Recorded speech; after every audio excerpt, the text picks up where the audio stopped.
This is why the average American is struggling and complaining about wages and the cost of living. Here's the math. There's about 80 million Americans making $50,000 or less. And these are essential jobs that we need to operate this entire country. And they are being underpaid. $50,000 after taxes, 401k, and health insurance is $2,900 a month take-home pay in 2026. Let's say they find an apartment with utilities for $1,500 a month. Let's say that they do a perfect budget of $100 a week for groceries. They don't eat out. They don't do DoorDash. They are perfect when it comes to their food. $400. Let's say they get a used car well below the average for $300 to get them back and forth on their 45-minute commute. Then they have $150 for car insurance, $150 for gas, $150 for cell phone and internet, and $100 for personal care. Leaves them with $150. And they have no student loans and no credit cards.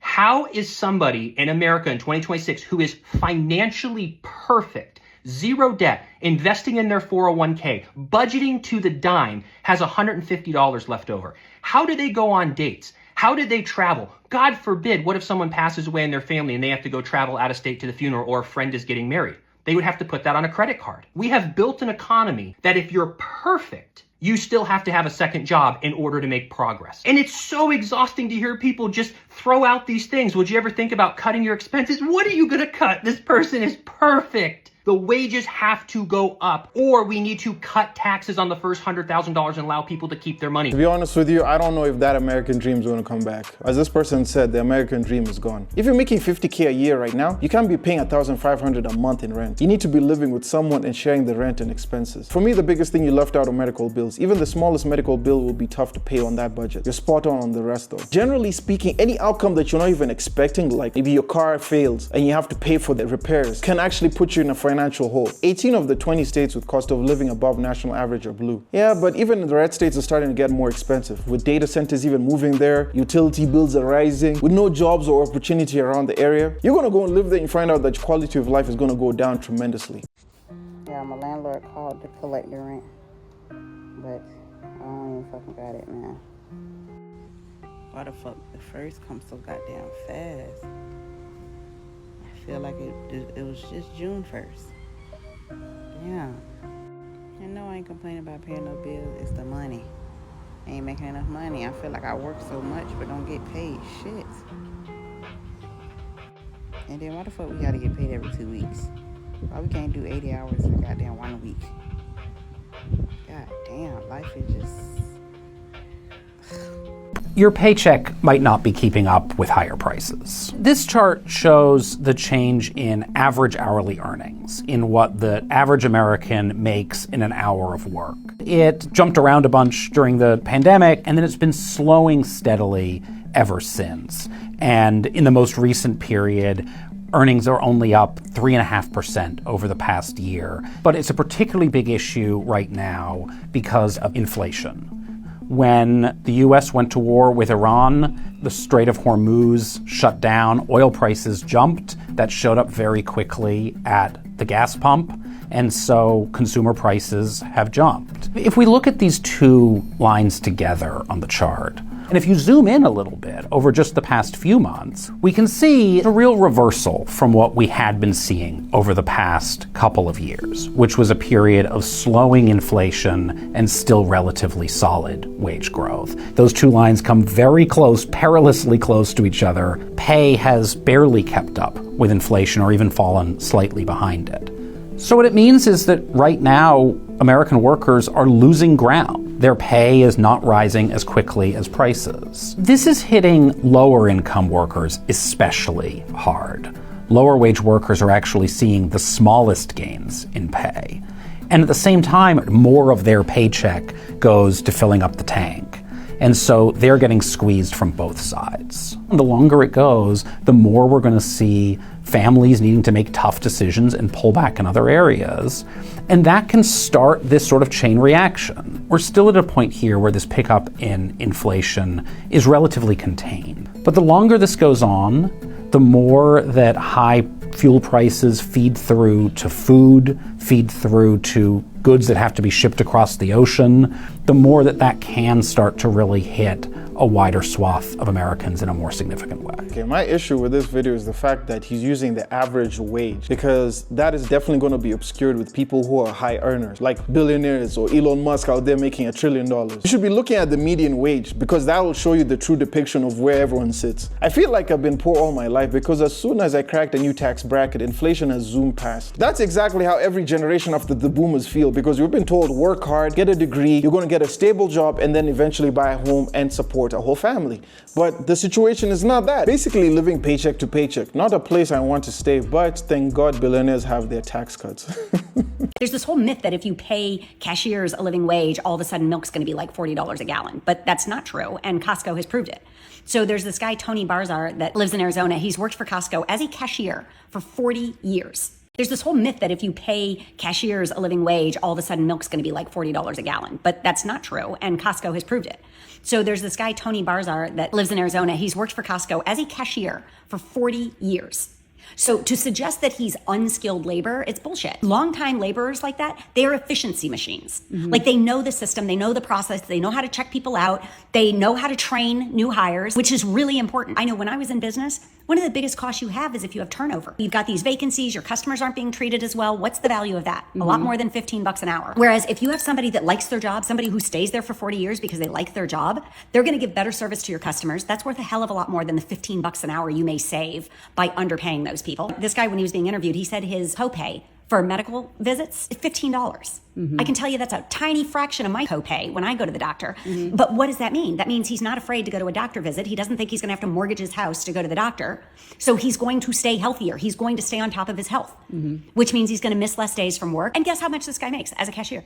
$33 an hour. But milk is not $40 a gallon at Costco. But wait, it gets better because Costco also has a 401k matching program. So when he saves, Costco matches it. And consequently, this guy who has been a cashier all of his life owns his own home and has $1 million in the bank. I know I sound like an ad, but I am not being paid. I wish I was. I'm just saying that corporations can be run responsibly. You can have corporate ethics. And we as people need to hold companies responsible for corporate ethics. We need to reward companies that show good corporate ethics. But the only issue that we're facing right now is that you're having these billionaires that are only focused on their stakeholders, are buying out all of these mom and pop shops. So eventually you're going to be left with limited options. So even if you wanted to support the company that is actually doing well by its customers or even doing well by its employees, you're not able to do that because they've been bought out by all of these big conglomerates. So there's limited options. Whoa, slow down. You're talking way too big and fast for most CEOs to understand. Try slowing it down and dumbing it down.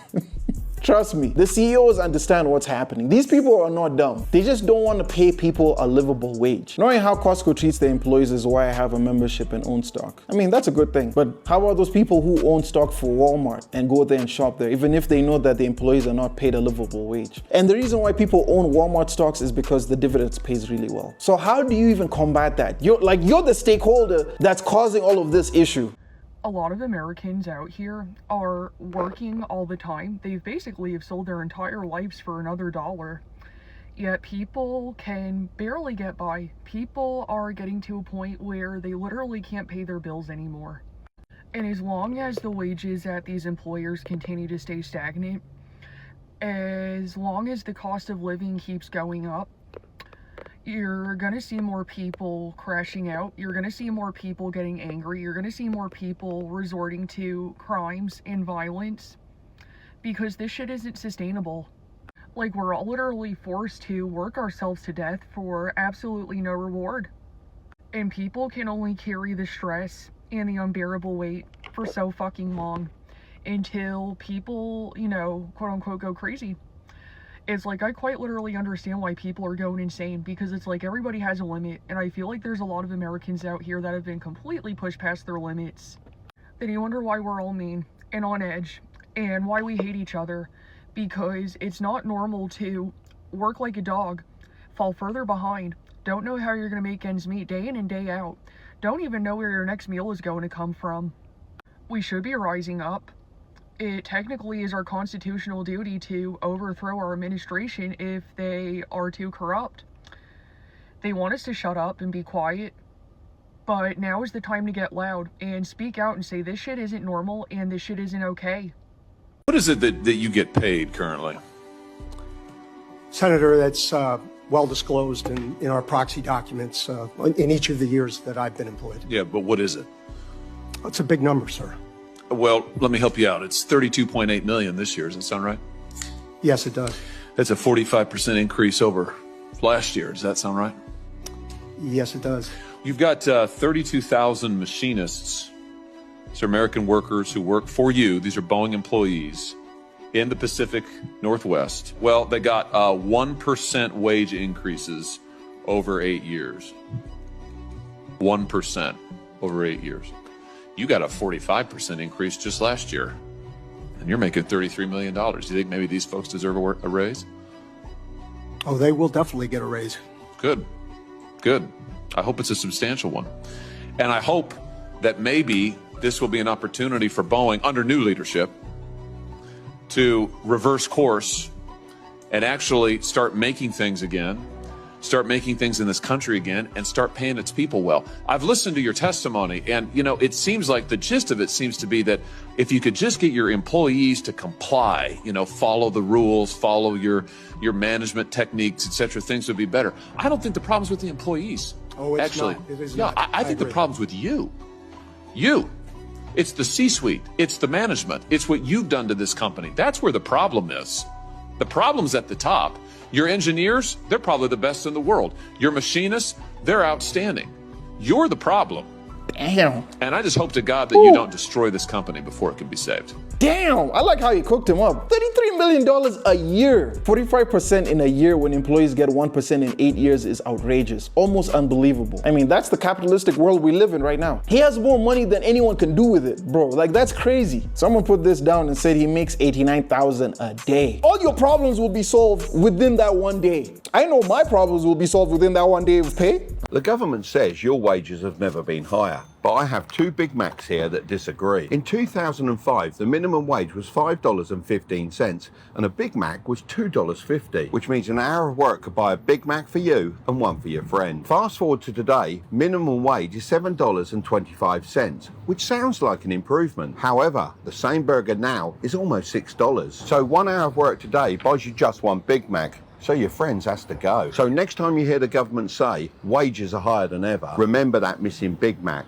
As what matters isn't what you earn, it's what you can actually buy with that money. Anyway, let me know what your thoughts are about the minimum wage not rising and obviously cost of living and everything just completely exploding in this economy. Leave your comments down below. I'd love to hear what your thoughts are. If it's your first time to the channel, make sure you like, comment, and subscribe. It really does help out the channel. Also, if you haven't, check out this video. I'm sure you're going to enjoy it. But nevertheless, I'll see you guys when I see you.